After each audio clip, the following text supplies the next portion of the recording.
महाराष्ट्राचे मुख्यमंत्री देवेंद्र फडणवीस साहेब लोकसभेला इलेक्शनमध्ये आले होते. मोदी साहेबाच्या सभेत सांगितलं होतं परभणी शहरातल्या बालाजी मंदिर जमिनीच्या प्रकरणात 1000 कोटीच्या प्रकरणात चौकशी लावतो.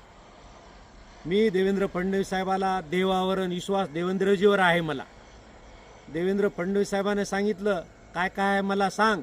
मी सांगितलं काळे परिवार 0 फाट्यावरची जमीन 400 कोटीची जमीन उद्ध्वस्त केलं. म्हणलं साहेब त्यांचं जीवन उद्ध्वस्त.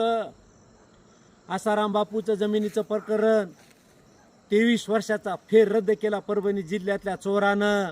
परभणी जिल्ह्यातल्या चोराला वाटतं जिल्ह्यात मला खेटायला कोणी तयार नाही, पण मी कायद्यानं खेटणार, हिंदू धर्मासाठी खेटणार. मेलं तरी हिरवा झेंडा हातात घेणार नाही. ही धर्माची लढाई आहे, मंदिराची जमीन आहे, अस्तित्वाची लढाई आहे जिल्ह्याच्या. देवेंद्र फडणवीस साहेबाच्या मी पाया पडलो. परभणी जिल्ह्यातल्या चोराला जेलमध्ये घाला साहेब. 2000 कोटीची संपत्ती हरामाची मुंड्या कापल्या. 2 मर्डर केले साहेब. गोविंद अजमेराला मध्ये टाकलं. ईडी मार्फत चौकशी करा तिन्ही संपत्तीची. 26 लोक आहेत ह्याच्याकड. गोविंद अजमेराच्या निस्ते एकल्याची 300-400 कोटीची उलाढाल आहे.